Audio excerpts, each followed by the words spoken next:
Welcome to the INSOL Europe COVID-19 coffee break. My name is Egil Hatling. I'm the head of restructuring in DLA Piper's office in Oslo, Norway. We have a team of roughly 15 lawyers working with insolvency and restructuring matters in Norway. 5 lawyers that are often appointed as bankruptcy administrators and working a lot with bankruptcies. Aside that, we are advising other business clients, of course, and restructuring clients. And together with me today on this coffee break, I have you, Michala. How are you today?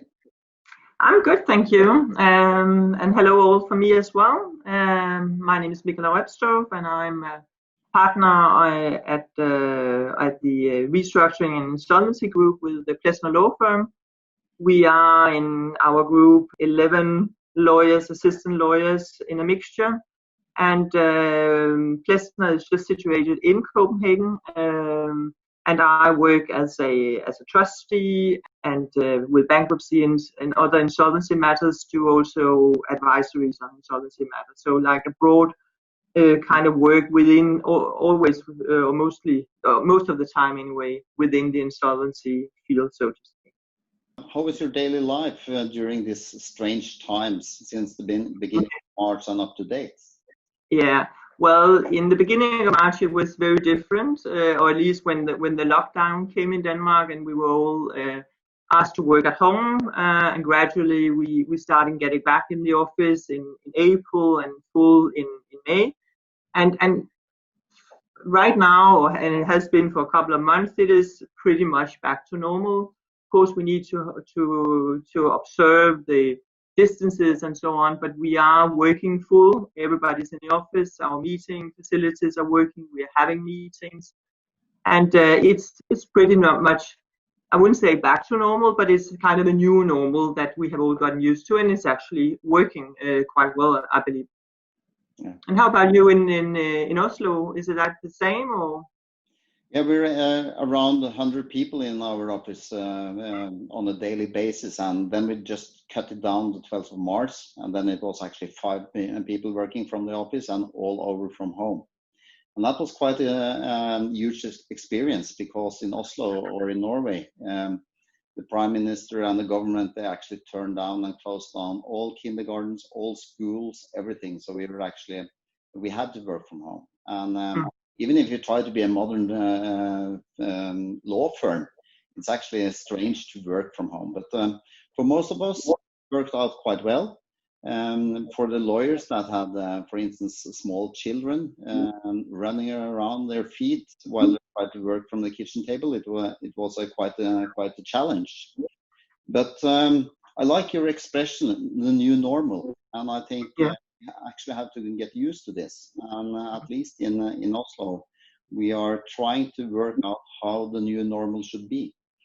It can be a combination, I think, between working from home or abroad or whatever, and the new technology things is actually been really helpful for us during these difficult times.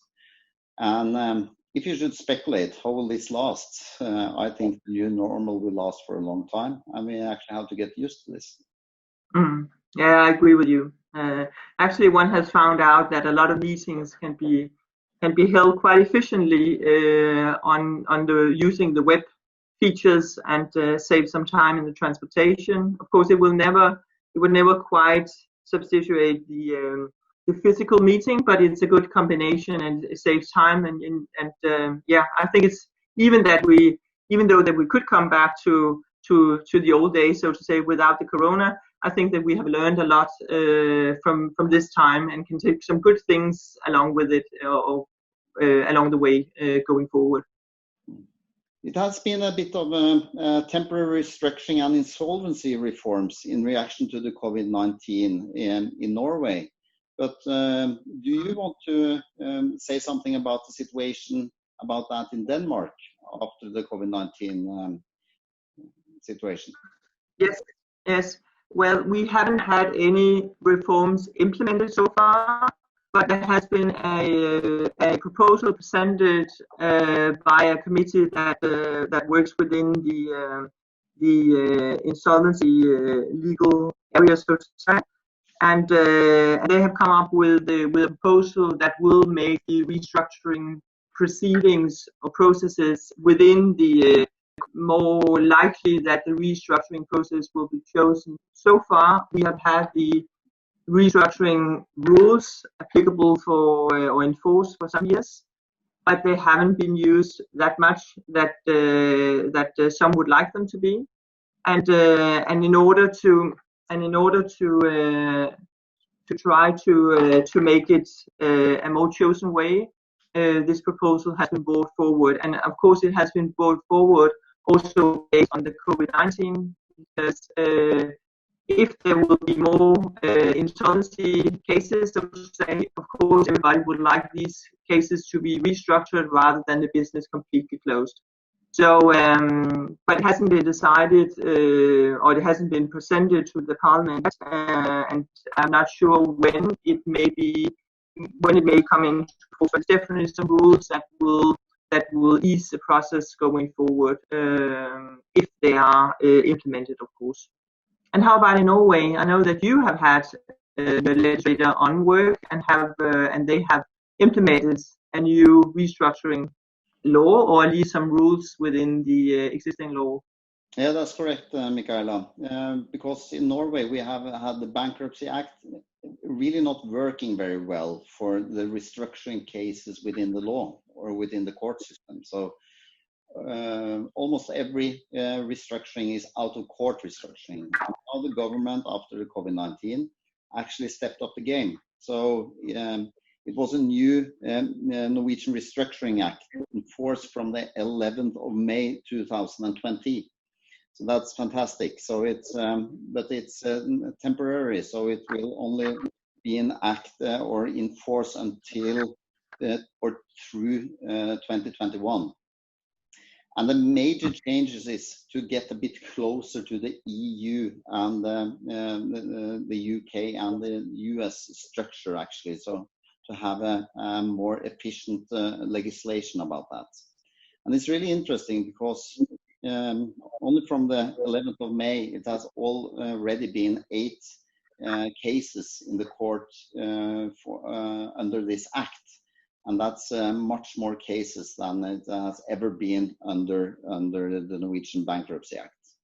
So the main change in the settlements proceedings under this new law or this new act is actually that illiquidity is no more longer necessary to open it.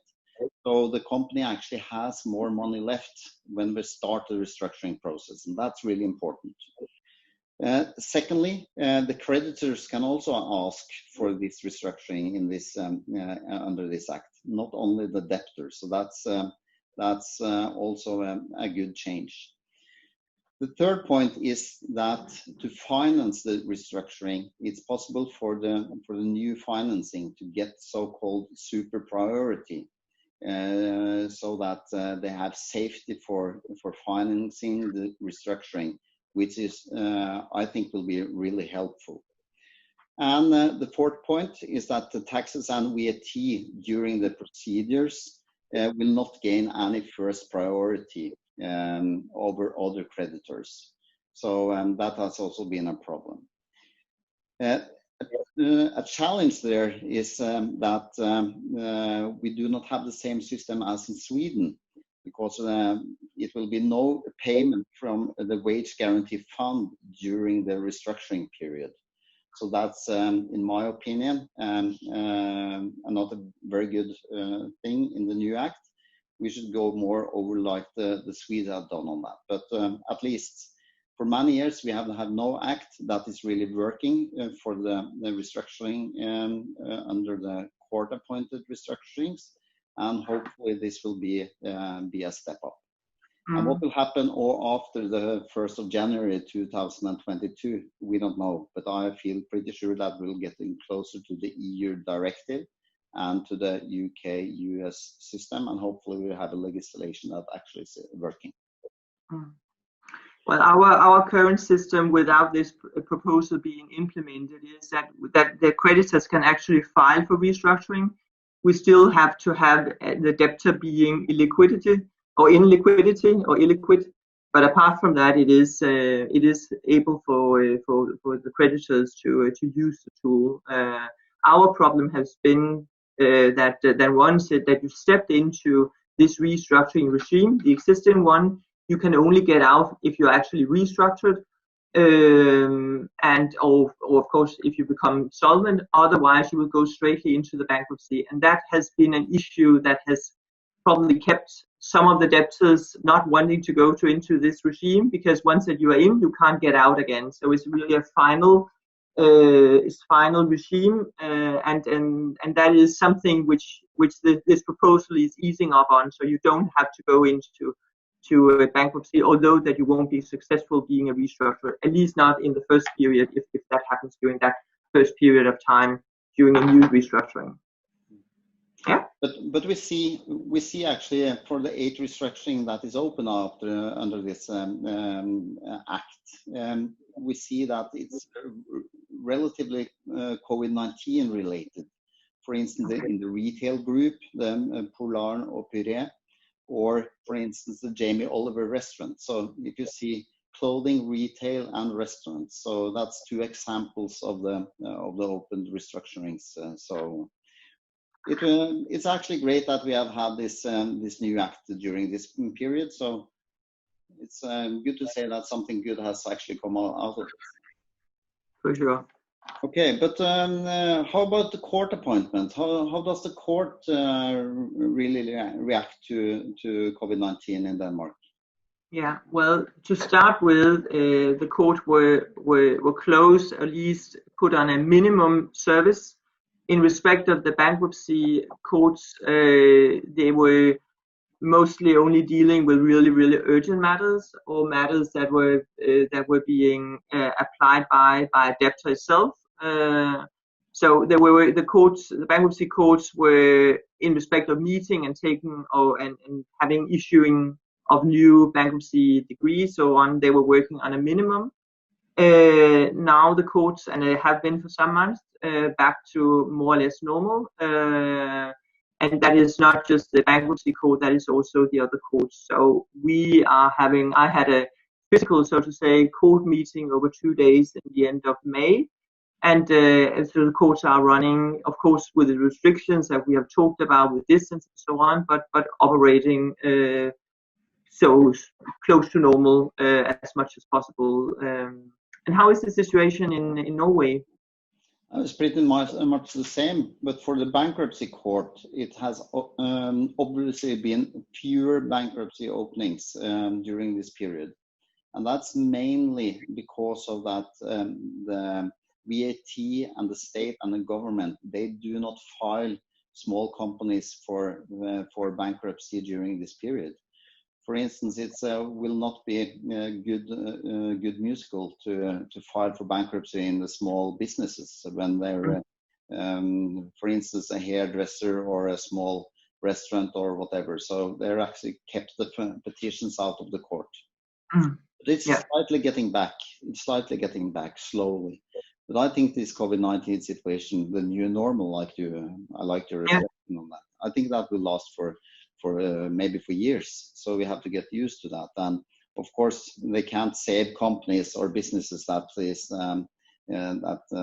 doesn't have a good underlying business. So we're slightly getting back to normal on this as well.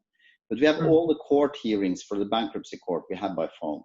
So we have no physical meetings in the bankruptcy court for the normal bankruptcy situation. But in other cases, for civil courts, they're starting to picking up meetings again with all the restrictions and so on. So hopefully that will also come back more and more back to normal. So, but we had a few actual very good cases in Norway now. So I was actually appointed as a bankruptcy administrator for a large hotel bankruptcy. So. And that's, again, is telling about which businesses will get in big trouble. And if you see on the airplane companies, if you see hotels, restaurants, and so on, they will of course be in really big trouble. So I had this Maribel First Hotel bankruptcy, which actually is a bankruptcy with 8 companies under bankruptcy proceedings in Norway these days. And we have total 50 legal entities involved in this throughout Europe.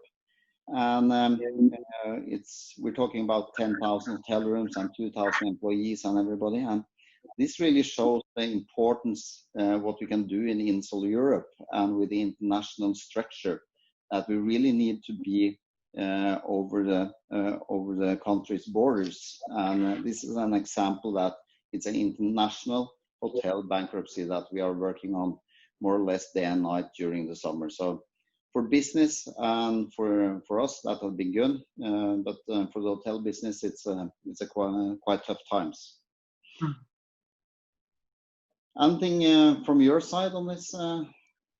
Yeah, from a Danish perspective, there are bankruptcies, but not all that many, in fact. But there were yesterday also, when we talk about the hotels, a hotel operation company that went into bankruptcy, and the trustee is one of our INSOL members. So that is good. But apart from that, we have also seen in the airplane or aviation field difficulties, bankruptcies, but I quite agree with you that it may well be within the hotel market that we in the future, or in the near coming future, will see problems if things are not changing, as they may not do. And I know that the matter that you work on has also some hotels in Denmark,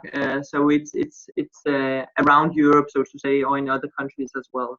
It will be interesting to see how things are developing, and it's a bit difficult to predict how the market in general will go. The insolvency market, whether we will have a lot of bankruptcies within the last part of 2020, and how it will go into the beginning of 2021.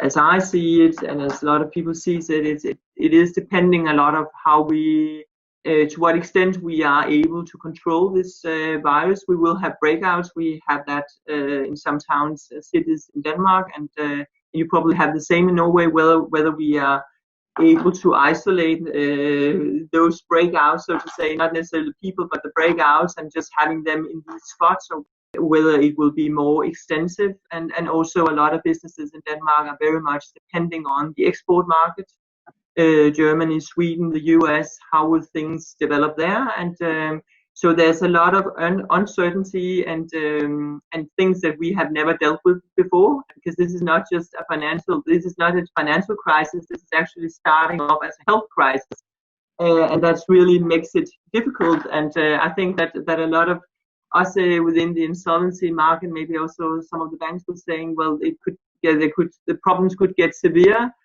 this mid 2020, but we haven't seen those problems. And talking to some of the financial institutions, they may not expect to have those severe problems within the last part of 2020, but it's really, really difficult to predict. I don't know whether you have more clear predictions from a Norwegian perspective, or you are kind of in the same uncertainty as to how matters will roll out.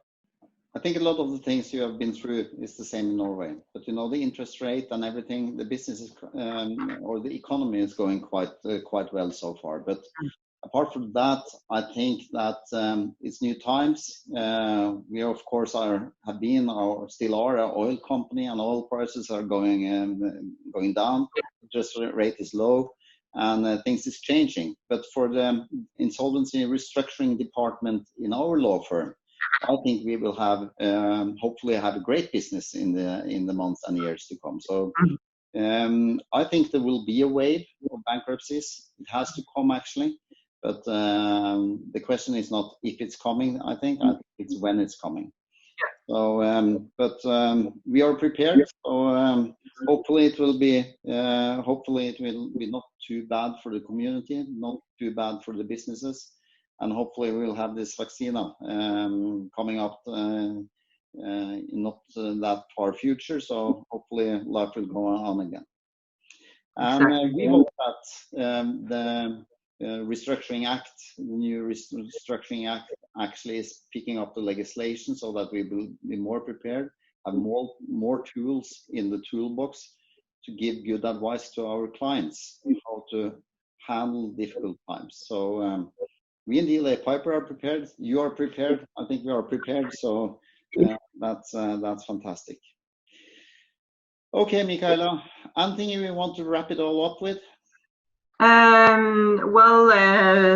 We have been asked to give some comments on the implementation of the directive. As you know, I know you are not